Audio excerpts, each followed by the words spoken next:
सभी थोड़ा सावधान हो जाए। नमो हरिहंताणं नमो सिद्धाणं नमो आर्यज्ञानं नमो वज्रायाणं नमो लोके सत्प्रसारणं मोक्षमार्गस्य निधानं वेत्तानं कर्मभूततां यातारं विश्वतत्त्वानां वन्दे तद्गुणत्रये।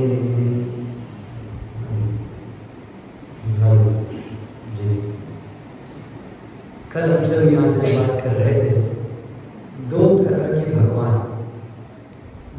भगवान की जो काव्य है ये कुल 21 छंदों में हम सभी के समक्ष है। डॉक्टर कुंजन जी भारत द्वारा लिखा है। कल हमने इसमें विशेष रूप से चर्चा की थी। सबसे पहले दो तरह के भगवान, कारण परमात्मा कौन से? कारण परमात्मा। कार्य परमात्मा कौन से? कार्य परमात्मा। ये तो आप सब याद हो गया था। इसमें हमने सातिशय पुण्य और सामान्य पुण्य इसके संबंध में चर्चा की थी। सामान्य पुण्य क्या कि जितनी भी सामग्री हम सभी ने श्रम से जुटाई है, कौन कौन सी? एसी, बंगला, घर, गाड़ी, मकान, कार, ट्रैक्टर, ये सब सामान्य पुण्य के अंदर आएगा। विवेश, ये सब सामान्य पुण्य के अंदर आएगा। विशेष पुण्य के अंदर क्या कि ये जय मंदिर, फिर उसमें भी ये शास्त्र में सुनने मिल रहा है, समझने मिल रहा है, हम उसको समझ रहे हैं, सब इसे पूजन कर रहे हैं, प्रसाद कर रहे हैं, सारी धार्मिक क्रियाओं में जुड़े हैं, उपवास कर रहे हैं, विभिन्न प्रकार के उपवास करते हैं ना हम यहाँ पर माता जी। ये सब सातिशय पुण्य के अंदर आएगा। सामान्य पुण्य में क्या क्या लिया था? जितनी भी धन संपत्ति है। ठीक, अब अपन यहाँ से आगे का छंद देखते हैं। अरे सम्यक श्रद्धा का प्रभु कहा जो एकमात्र श्रद्धे।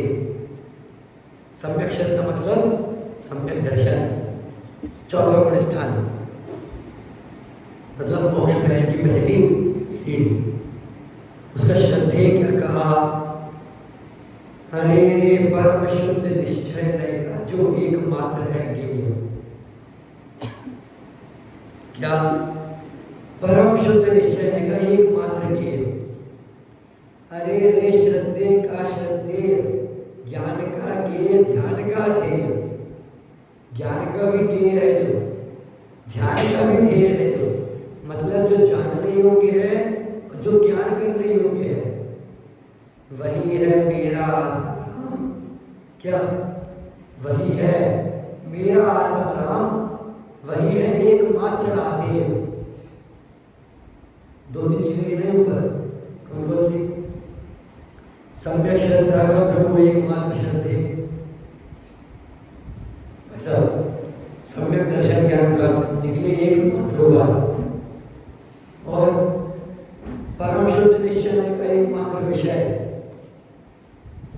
श्रद्धे का श्रद्धे, श्रद्धा करने योग्य, ये वस्तु श्रद्धा करने योग्य है या नहीं। जिसको इसकी श्रद्धा करनी है उसकी श्रद्धा योग्य है। ये भगवान आत्मा दादी जी हमारे श्रद्धा करने योग्य है या नहीं? ये सभी जीवों की श्रद्धा करने योग्य है। सभी जीवों के श्रद्धा का श्रद्धेय है। श्रद्धा का श्रद्धेय है मतलब श्रद्धा जिस पे कर सकते हो वो वस्तु कौन है? तो सिर्फ एक आत्मा। जय जी। श्रद्धा किस में कर सकते हैं? बोलिए। सिर्फ एक अर्थ हो रहा किस पे, सिर्फ हो जाए। और क्या ज्ञान का गेय, हमारा जो ज्ञान है ना, ज्ञान और गेय में अंतर आप समझते हैं दादी जी पीछे? ज्ञान और गेय में अंतर समझ आता है अपने को? ज्ञान मतलब हमारा दिमाग, जिस ज्ञान से हम जानते हैं वो। और गेय मतलब कोई वस्तु, कोई पदार्थ। मैंने मेरे ज्ञान से इसको जाना कि ये काला डंडा है, ज्ञान से इस गेय को जाना। ज्ञान का गेय भी क्या है? सिर्फ जो श्रद्धा का श्रद्धेय है वही ज्ञान का क्या हुआ? वो भगवान हुआ ना। फिर घबरा के लगे आत्मा की जगह कुछ और बोल दोगे तो मैं यहाँ से उठ के थोड़ी चला जाऊंगा। श्रद्धा का श्रद्धेय भी वही है, ज्ञान का गेय भी वही है। और क्या बोला? ध्यान का ध्येय, ध्यान करने योग्य भी क्या है? ध्यान करने योग्य क्या है? ध्येय क्या है जिसका हम ध्यान करें? आत्मा। तीन चीजें, ज्ञान का गेय, श्रद्धा का श्रद्धेय और ध्यान का ध्येय। तीनों चीजें क्या ली? आत्मा। और हम किस चीज को बोलते हैं? साधिशक बोलते और सामान्य। सामान्य बोलने से तो ऐसी वैसी गति में जाता है, और साधिशक बोलने में भी सिर्फ देवगति के नीचे, देवगति के ऊपर नहीं जा पाता। देवगति के थोड़े से ऊपर से चला, वहां नहीं जा पाता। साधिशक बोलने वाला भी इन चार गतियों में घूमता है। और हम हमारे साधिशक बनने का, हमारे पुण्य का घमंड करते हैं। मेरे पास ये है, मेरे पास वो है। कई उदाहरण देखा था ना, क्या 5 दिन हो गए आवाज अच्छे से निकली, 5वें दिन आवाज गड़गड़ाने लगी। और पहले दिन आके मैं अगर इसी का यहाँ पे बखान करता, देखो मेरी आवाज, मैं आपके लिए सुबह से विधान भी करा रहा हूँ, फिर प्रवचन भी कर रहा हूँ, फिर प्रवचन कर रहा हूँ, फिर ना क्या बोल दे, क्यों इतनी आवाज कर रही है, आवाज कर रही डूब गई। जो चीजें हमें साधिशक बनने से, पुण्य से, इन सब चीजों से मिली है ना, उसका घमंड करने का मतलब है अपने लिए गड्ढा स्वयं खोदना। दादी जी मुझे एक बात बताइए, कोई बहुत ज्ञानवान व्यक्ति है, बहुत ज्ञानी, गलती से घर में बैठे बैठे एक बार पंखा नीचे गिरना है, सिर में चोट आई, सारा ज्ञान खत्म।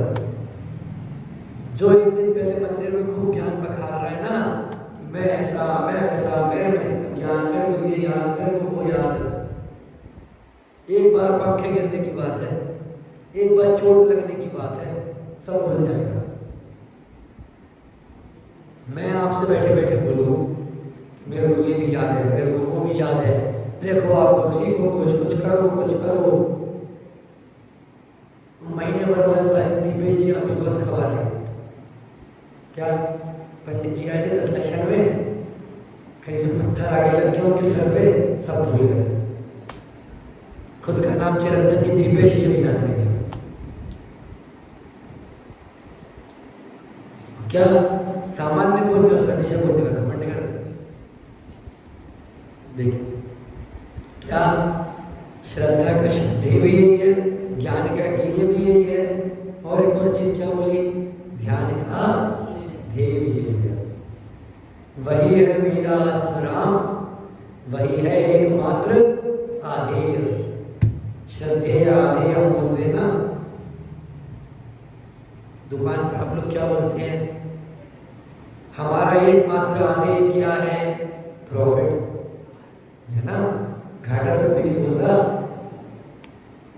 एकमात्र आधेय क्या बोलते हैं? प्रॉफिट। वैसे ही यहाँ पे एकमात्र आदेश क्या है हमारे लिए? असली एकमात्र आदेश क्या है? आत्मा। अब याद रखिए, भगवान आत्मा। कौन सा परमात्मा? कार्य परमात्मा। वो मुझे कारण, हम माता जी के यहाँ पे दादाजी लोग बोले, वो परमात्मा कौन से? कारण। कौन से? दादाजी की जो वहां मंदिर में बैठे हैं वो कौन से परमात्मा? कारण परमात्मा। और हम कौन से परमात्मा? कार्य परमात्मा। आगे क्या चलता है? यही है एकमात्र आदेश, यही है एकमात्र सत्य, यही है मंगल उत्तम शरण, यही है धर्म ध्यान का ध्येय। क्या बोले? यही है मंगल उत्तम शरण। सुबह हम क्या पढ़ते दादाजी मंगल उत्तम शरण के लिए? चत्तारी मंगलम, अरिहंता मंगलम, सिद्धा मंगलम, साधु मंगलम, केवली पढ़त तो ये पढ़ते हैं ना। फिर ये कैसे लिखा? अरे वो तो हम अपने भगवान आत्मा तक पहुंचने के लिए रास्ते पे चल रहे हैं, उस रास्ते पे हैं। क्या? कारण परमात्मा हमें बनना है ना दादी जी? कार्य परमात्मा को कारण परमात्मा बनाना है ना? कार्य परमात्मा को कारण परमात्मा बनाना है। तो क्या वो जो मंगल वहां विराजमान है, उन मंगल का ध्यान करके उनके रूप मंगल हमें होना है दादी जी। जैसे मंगल वो है वैसा मंगल आपको होना है कि नहीं? बताइए। जैसे भगवान मंगल है, अरिहंता मंगल है, सिद्धा मंगल है, वैसे मंगल आपको होना है कि नहीं? होना है ना दादाजी? जैसे भगवान मंगल है वैसा मंगल मुझे भी होना है ना, आपको भी होना है ना? युवा दक्ष सबको भी करना है ना? तो कैसे होंगे? कि अपने आत्मराम को जानने से होंगे। तो सीधे मैं बोल दूं आत्मा आत्मा आत्मा आत्मा आत्मा आत्मा आत्मा, तो वही डायलॉग आएगा कि हमें नहीं जाना, वो तो आत्मा करता है। पर इसमें कैसे लगते हैं अपन? उन्होंने जो सिखाया, तीर्थंकर परमात्मा ने जो सिखाया, दिव्य गति में जो आया, उनके गुणों का हम हमारी शक्ति के अनुसार इस्तेमाल करते हैं। उनके गुण ही इस प्रकार है कि अगर हमने उनको धारण किया तो हम उनके प्रकार बन जाएंगे। उनकी बातें इस प्रकार है कि उनकी बातों का हमने पालन किया तो हम उनके प्रकार बन जाएंगे। क्या?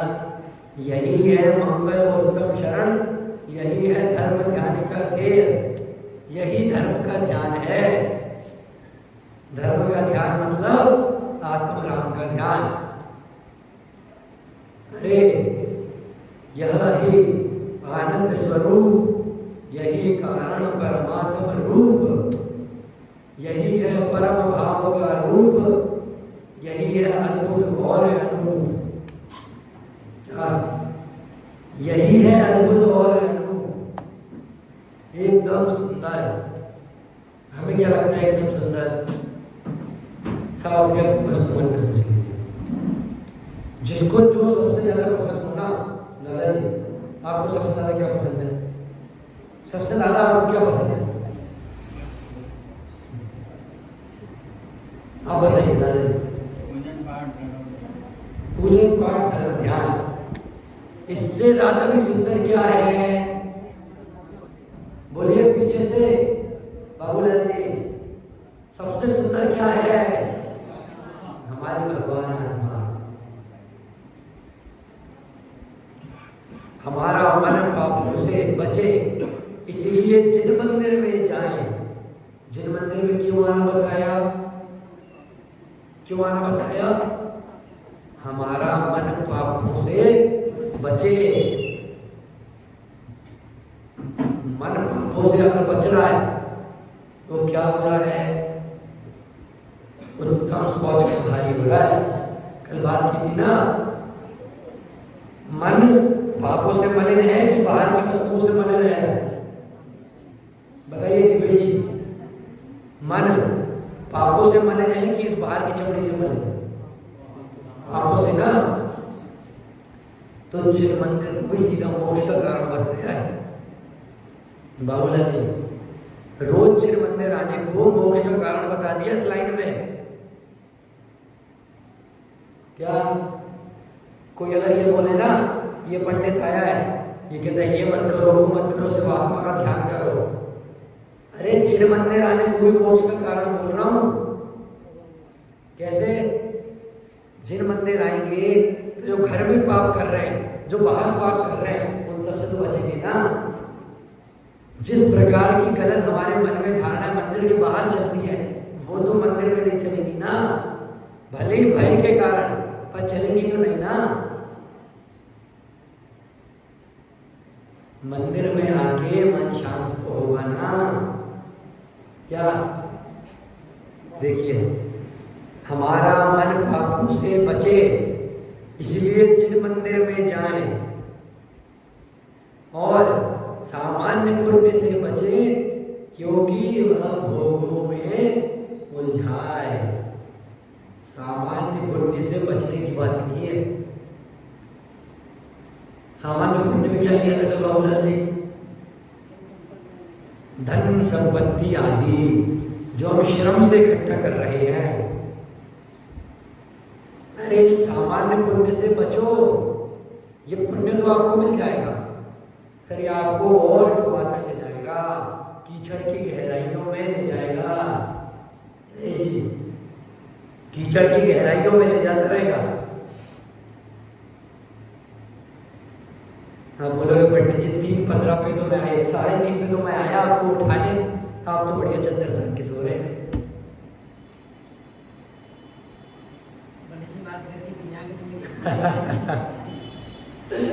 अरे ये सब भी मेरे घर जैसे ही है ना, सभी को माता जी बुलाता हूँ, सभी को दादाजी बुलाता हूँ। अंदर की बात है।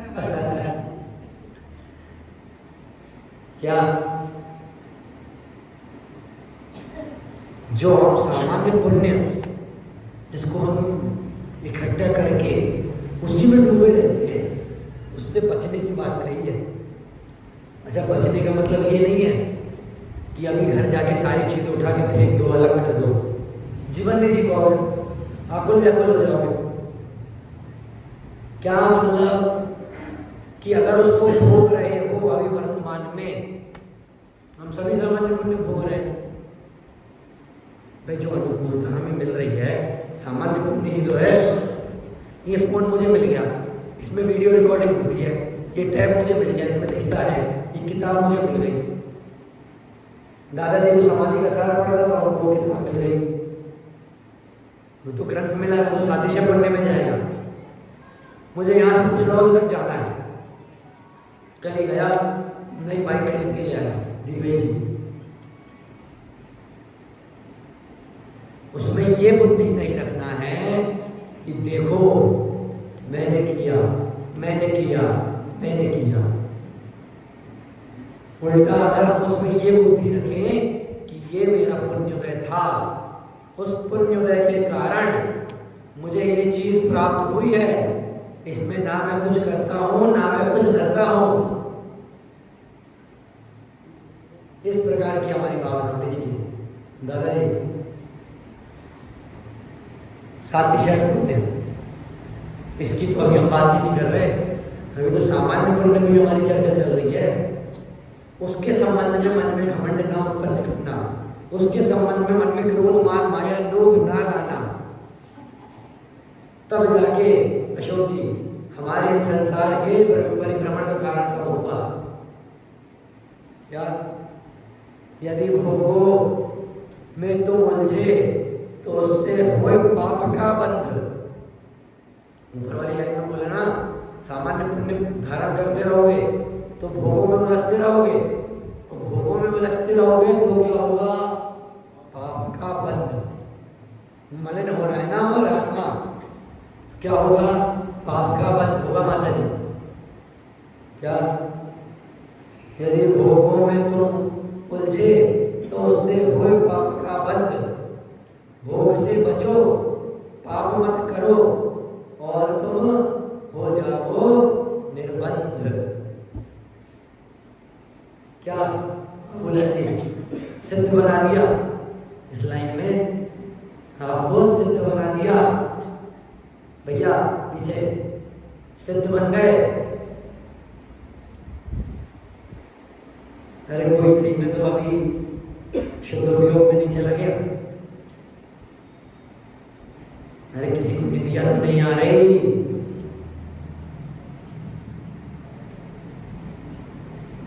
आत्मा की बात चल रही है, नींद आनी होती है।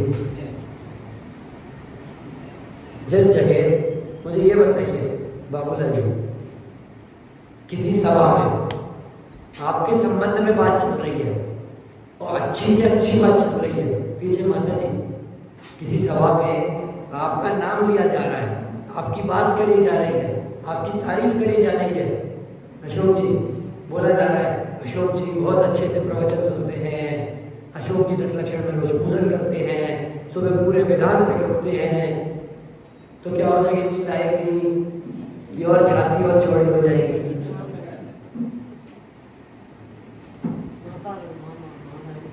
अरे इसी प्रकार ये हमारी जो बात चल रही है, इसमें अगर नींद आ रही है ना, समझ लो अभी अनंतानुबंधी पड़ी है शरीर के अंदर। अनंतानुबंधी शरीर के अंदर ही है, निकली नहीं है। क्या? अरे मिथ्यात्व भाव को तजो और तुम पुण्य पाप से बचो। मिथ्यात्व भाव को तजो और तुम दादाजी पुण्य पाप से बचो। निरंतर अपने में ही रहो और अपने आत्मा को भजो। क्या सब भक्ति कराते हो आप? भावे भजो, भावे भजो। अरे और भावों को भजो, जो भाव जिनराज ने पाए थे। 16 करोड़ भावना की पूजन की नाम ने क्या है? 16 करोड़ भावना है।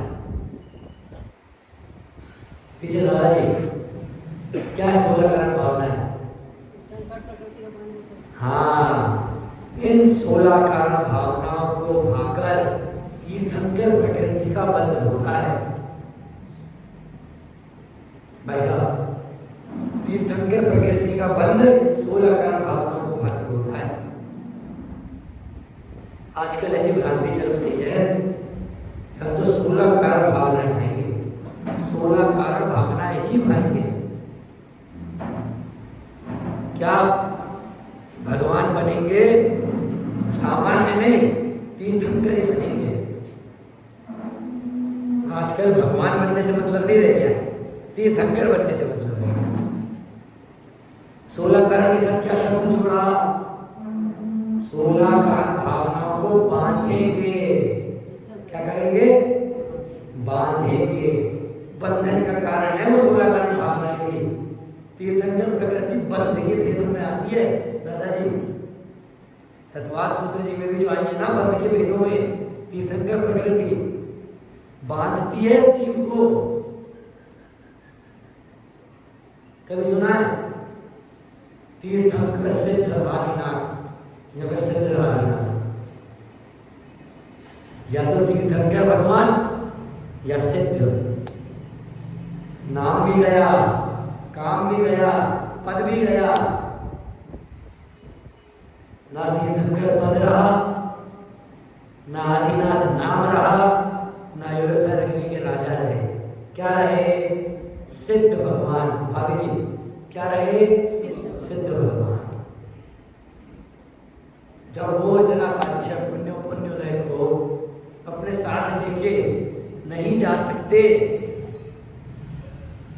तो हमारा तो 1 सेकंड का भरोसा नहीं है कि पुण्य अगले सेकंड रहेगा कि नहीं नहीं रहेगा। भाई साहब आपका नाम क्या है जी? पवन जी, मुझे एक बात बताइए, आप एक ट्रैक्टर खरीद के लाए, सामान्य पुण्य की श्रेणी में आएगा ना, आप एक ट्रैक्टर खरीद के लाए, अगले दिन ही ट्रैक्टर खरीद के 100 से ले आए और दिन भर पूरे कुचड़ाव में अपने लोगों को जा जाके मिठाई खिलाए। साहब मैंने ट्रैक्टर खरीदा, साहब मैंने ट्रैक्टर खरीदा, लो बाबूलाल जी पेड़ा, लो जयेश जी अशोक जी पेड़ा खाओ। अगले दिन सब पुलिस आ गई, गेट खटखटा रही है ना, बोला भाई साहब आपको तुम चौकी में पेड़ा खिला के आ रहे थे ना, फिर से आ रहे, लो एक और पेड़ा खा लो। वो कहेगा पेड़ा तुम खाओ, जिस कंपनी से खरीद के लाए हो ना वो चोरी का माल बेच रहा है, लो हो गया सारा पुण्य यही खत्म। क्या हो गया ना सारा पुण्य यही खत्म, नया ट्रैक्टर जिसके लिए जगह जगह लेके मिठाई घूम रहे थे, गया वो पुलिस स्टेशन में खड़े धूल खाएगा, चले जाना रोज स्टीयरिंग पे एक बार हाथ फेर लेना,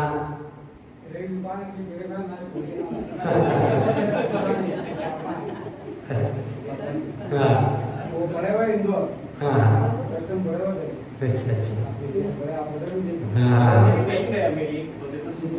अच्छा रुचि होनी चाहिए, रुचि होनी चाहिए।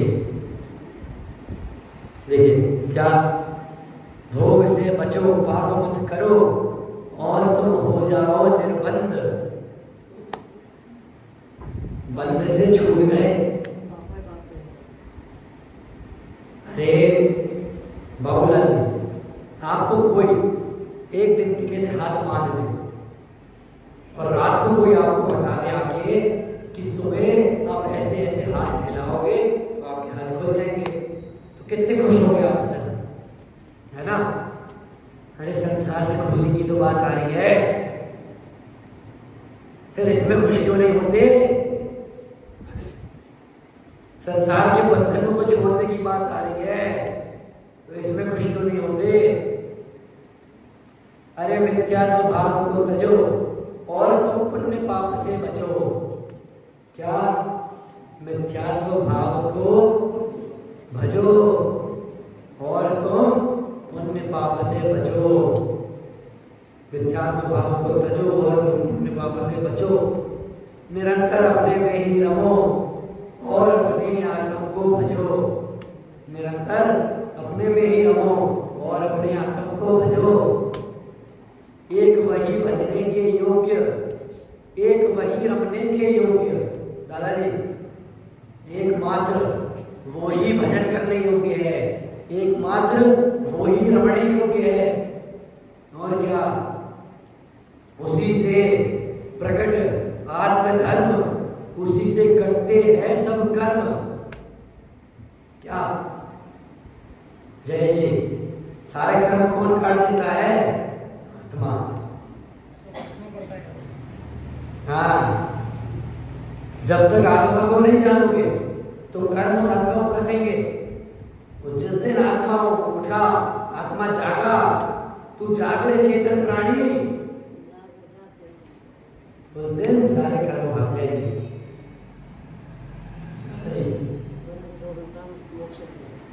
तुम्हारा आत्म है भगवान, करो उस आत्म का श्रद्धान,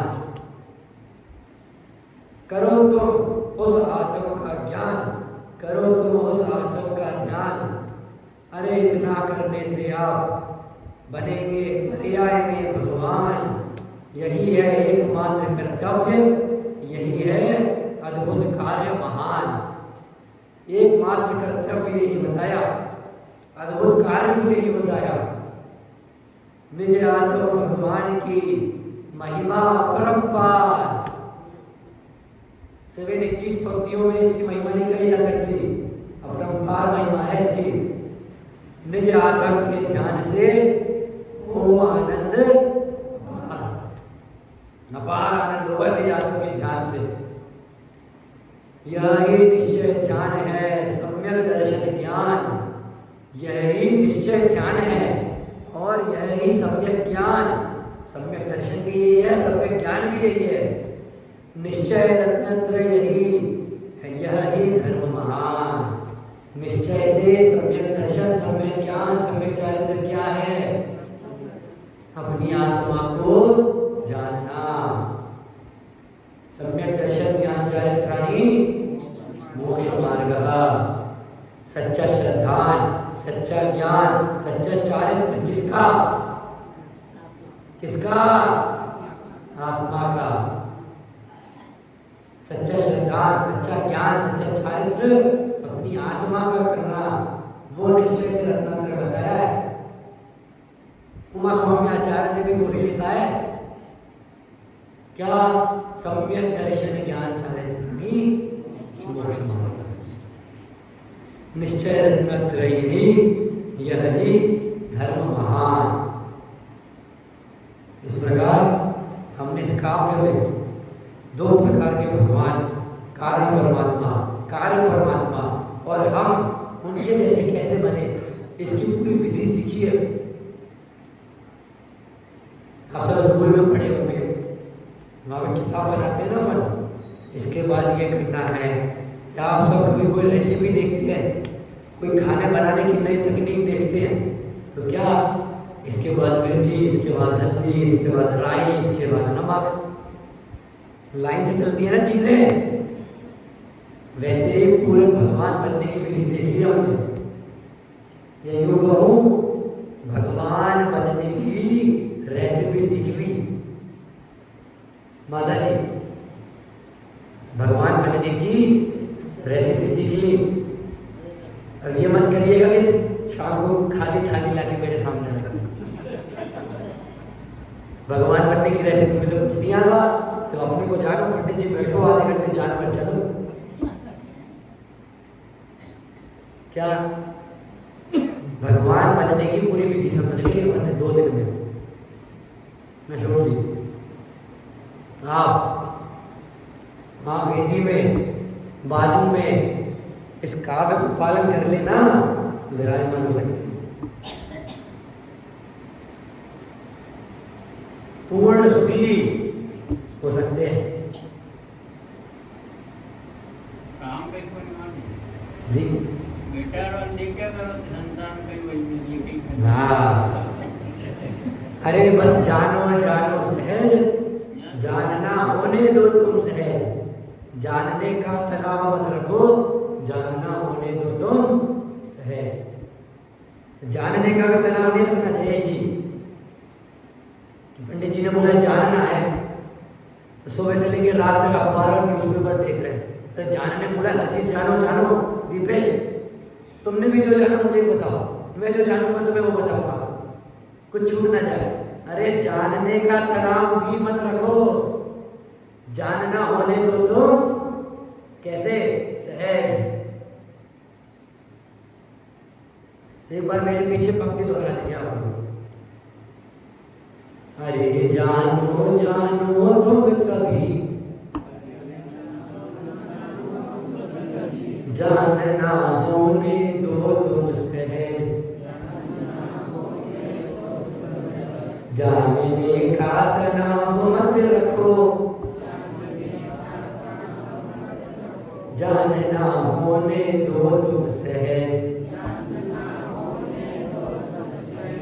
जानना भी सहज से होने देना है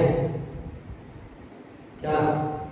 चलिए, मैंने कहा था ये चित्र बना है श्रावक के षड आवश्यक, इस पर हम थोड़ी सी चर्चा करेंगे। आप बोलोगे कि अभी हमने पढ़ा कि निश्चय से क्या करने योग्य है, आत्मा की श्रद्धा। फिर उसके बाद अभी षड आवश्यक क्यों पढ़ा रहे हैं लोग? निश्चय से तो आत्मा श्रद्धा करने योग्य है ना। हम एक कमरे में बंद हो जाते हैं, 2 टाइम की रोटी पानी ला दो, दिन भर आत्मा का ध्यान करेंगे।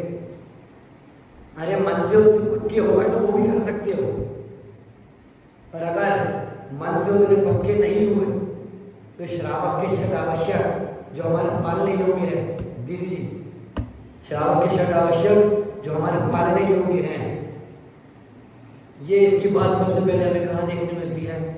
पद्मनंदी पंचविंशति का जो आचार्य का ग्रंथ है, पद्मनंदी आचार्य द्वारा रचित ग्रंथ है, उसके अंदर हमें एक श्लोक देखने मिलता है। क्या?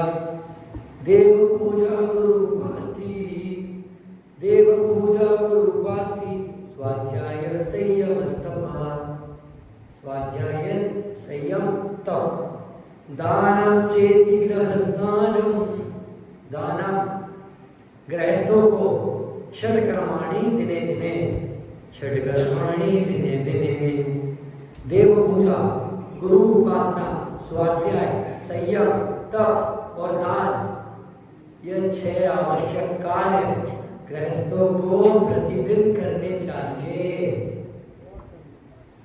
षड्कर्माणि दिने दिने, प्रतिदिन। हम जितने यहाँ बैठे तो श्रावकी है ना, श्रावकी है ना, हमारे रोज करने योग्य कार्यों के बारे में बताया। देव पूजा, गुरु उपासना, स्वाध्याय, संयम, तप, दान। क्या? सबसे पहले देव पूजा। देव पूजा के संबंध में आचार्य अपराजित सूरी उन्होंने क्या लिखा? भक्ति और पूजा किसे कहते हैं? प्रश्न उठाया उन्होंने खुद ही ने, भक्ति और पूजा किसे कहते हैं? अरिहंत आदि के गुणों में अनुराग, अरिहंत आदि के जो गुण हैं उनमें अनुराग करना। भाभी जी, अरिहंत आदि के जो गुण हैं, की जो क्वालिटीज हैं, उनमें अनुराग करना, उसे भक्ति कहते हैं। पूजा 2 प्रकार की होती है, द्रव्य पूजा और भाव पूजा। अरिहंत आदि का उद्देश्य करके गंध, पुष्प, धूप, अक्षत आदि अर्पण करना वे द्रव्य पूजा है। द्रव्य पूजा में किसको लिया? अष्ट द्रव्य से जब हम पूजा करते हैं तो उसको किसमें लिया? द्रव्य पूजा में।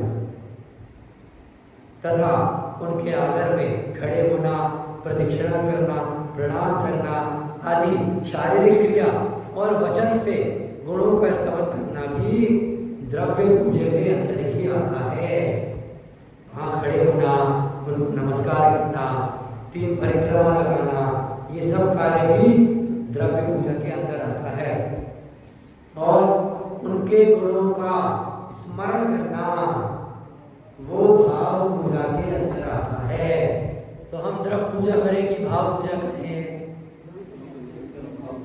अरे दोनों एक साथ चलनी चाहिए दादाजी। सिर्फ द्रव्य इस थाली से इस थाली में नहीं कर रहा है, साथ में भाव भी जोड़ना है। क्या? 5 मेरु 80 जिन धाम, सब प्रतिमान जी को कराओ प्रणाम, तब महासुख की उत्पत्ति होती है। ये नहीं कि केसियों वाले ने टाना नाना बजा दिया तब महासुख की प्राप्ति हुई। मुझे तो कभी बहुत आश्चर्य होता है कि आत्मा ऐसा ही है, इस प्रकार भजन गा रहे हैं तुम्हारे हाथ पैर नहीं हिल रहे, और वो केसियों वाला लेके चलो रे चलो रे चलो रे, बस इतना बोलना है हम सब झूमने लगते हैं। आत्मा की बात जहां आ रही है वहां तो हम मुंह फेर दे रहे हैं। कितनी बड़ी गलती हो रही है हमारी, हमें अभी समझ नहीं आ रहा है। जब आप बूढ़े होंगे ना, जब बिस्तर पे होंगे, किसी से बात करोगे और वो बोलेगा कि आत्मा का ध्यान करो, कि साहब कैसे करें? कि जिंदगी भर जो भी धर्म का पड़ा है उसको याद करो। तो क्या याद आएगा? वो केसियों वाला। भाभी, कोई आपसे बोले आपके अंतिम समय में कि जो आपने जिंदगी भर पढ़ा है धर्म का, उसको याद करो, तब अगर पूजन ढंग से पढ़ी होगी ना तो याद आएगा। 5 मेरु 80 जिन धाम, सब प्रतिमान जी को करो प्रणाम। और उनको भी सिर्फ ऐसे ढोक देने के लिए प्रणाम नहीं, जिनकी प्रतिमा वहां है, जो वीतरागी मुद्रा वहां है, वो भी मैं धारण कर सकूं, इसीलिए प्रणाम कर रहे हैं। क्या? देव पूजा। फिर गुरु उपासना। अब कई लोगों के मन में भ्रांति है कि गुरु की उपासना मतलब गुरु की सेवा करना।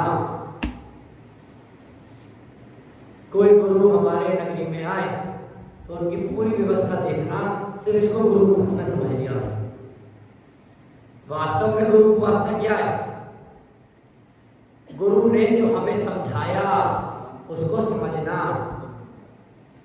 जो उसने बच्चों उन्होंने पालन करने बोला अशोक जी, उसको पालन करना, वो असली गुरु की उपासना होगी। कभी कभार स्कूल में टीचर बोलती है ना, तुम्हें मेरी इज्जत करनी है तो फिर इतना करो कि होमवर्क करके आ जाओ। असली गुरु उपासना वही है। और क्या? स्वाध्याय। स्वाध्याय का व्याख्यान करते समय मैं इसको दो टुकड़ों में करता हूं। स्व अध्ययन। क्या? स्व अध्ययन। स्वाध्याय में हम ग्रंथ पढ़ते हैं भाभी जी, स्वाध्याय में हम ग्रंथ पढ़ते हैं। ग्रंथ में किसकी कहानी है? बोलो, ग्रंथ में किसकी कहानी है? आत्मा पर है कि मैं हूं? तो ग्रंथ में मेरी कहानी हुई ना। स्वाध्याय, खुद के बारे में अध्ययन करना। जय श्री, आपके ऊपर इतने मोटे मोटे अनेक ग्रंथ लिखे हैं भाई साहब, दादाजी। आप तो इतनी लंबी कहानियां बताओ। 1 किलो कम ले जाओ इतवार के दिन, अंबाजी धाम में भी आना है। 5 इतवार जाओ सब समस्या एक बार जय श्री, एक बार अनुवाद कर दीजिए।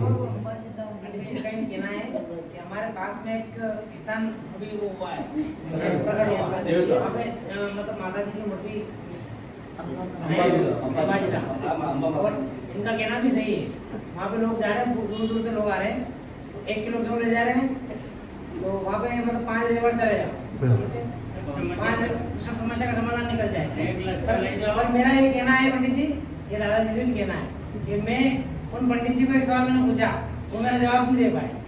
वो आए थे मेरे घर पे 2 साल पहले, 2 साल पहले वो एक आदमी के साथ रह रहे थे, वो यहाँ आए थे। तो मैंने उनको पूछा पंडित जी कि मैं साहब आप इस आदमी के साथ रह रहे हो, ये आपके नाम से चुनाव लगा रहा है, तो उन्होंने बोला कि तो विधि का विधान है, मैं इसको कुछ नहीं कर सकता। ठीक है, बोले मेरे को मालूम पड़ गई, अब मेरे को मालूम पड़ गई, अब छोड़ दूंगा। उसके बाद उन्होंने छोड़ दिया, पर जब वो उस गद्दी उसको उनको सब मालूम है, तो फिर उस आदमी के साथ में ले लेके घूम रहे हो और उनके नाम से वो कमा के खा रहा है। देखिए, ये उन जीव की अपने अपने, ये उन जीव के अपने अपने परिणाम है, उनके अपने अपने भाव है। कुछ दिन पहले मैंने बोला था ना, क्या दादाजी कुछ दिन पहले मैंने क्या बोला था? क्या? माफी चाहता हूँ, मेरी ओर ध्यान दें। कुछ दिन पहले क्या बोला था? कोई जीव कुछ भी कर रहा हो दादाजी, उसके परिणाम जैसे हो रहे हो, उसके अभिप्राय में जो वो चाह रहा हो, उससे हमें हमारे परिणाम संश्लेषित नहीं करने हैं। अरे वो गलत कर रहा है तो उसका गलत देख के तुम क्यों गुस्सा हो रहे हो? तुम क्यों और कषाय मान रहे हो? क्या? कौन कौन सी हो गई ऊपर की? देव पूजा, गुरु उपासना, स्वाध्याय, संयम, संयम धारण करना, निश्चय संयम, व्यवहार संयम, 2 भेद आते हैं इसमें। निश्चय संयम क्या? कि अपनी आत्मा में संयमित होना। जय जी, अपनी आत्मा में संयमित होना। और व्यवहार संयम, संयम से जीवन पालन करना। संयम को कई अर्थ में लेते हैं। संयममय जीवन बिताओ, शांतमय जीवन बिताओ, सरल जीवन बिताओ, आचरण बड़ा संयमित रखो। निश्चय से संयम क्या बताया अशोक जी? निश्चय से संयम क्या बताया कि अपनी आत्मा में संयमित होना। उसके बाद क्या? तप। गृहस्थ अवस्था में तप, श्रावक अवस्था में तप। यहाँ होते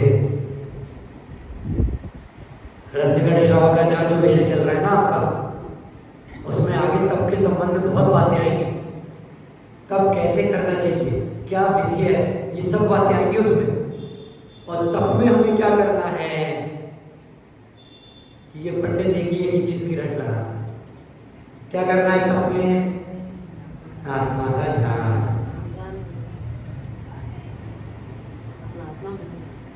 जय जी फिर कहेंगे आप तो बढ़िया आत्मा का ध्यान कर रहे थे। क्या तप में भी मुख्यतः किसकी है? अपने आत्मा के ध्यान। तप में कभी किसी ने सोचा तप मतलब तपाना, तपना। तो असल में जब हम तप करते हैं ना, तो क्या तपायमान होता है, क्या तपाते हैं? उन कर्मों को, उन मलिनताओं को गर्म कर करके शरीर से निकाल देते हैं। दादाजी, किसी कढ़ाई में कोई दाग अगर गहरा है, कोई दाग, कोई सब्जी, कोई चीज अगर जल के चिपक गई, तो उसमें गर्म पानी डाल के साफ करी जाती है ना। तप से तपसा निर्जरा, सूत्र आया है ना, तपसा निर्जरा। तप निर्जरा का कारण बताया है, कर्मों की निर्जरा, कर्मों का झरना। कर्मों का झरना मतलब वाटरफॉल नहीं, कर्मों का झड़ जाना। और क्या? दान। दान। दानी व्यक्ति वर्ष पूजन में किसकी उपमा दी थी? कल्पद्रुम। कल्पद्रुम, कल्प वृक्ष जो होता है ना भगवान के पीछे, उसका एक नाम कल्पद्रुम ही होता है।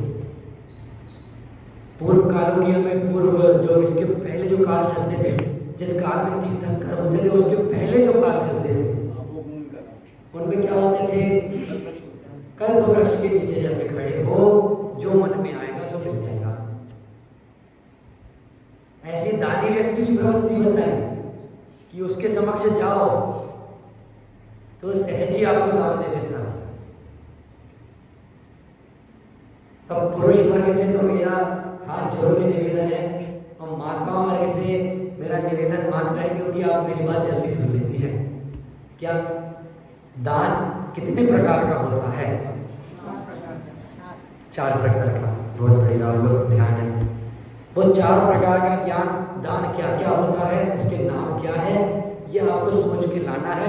शाम को मैं आपसे प्रवचन के बाद पूछूंगा कि 4 प्रकार के दान कौन कौन से हैं। अभी की वाणी, अभी की बात को यही ध्यान करते हैं। ओम नमः सिद्धेश्वर।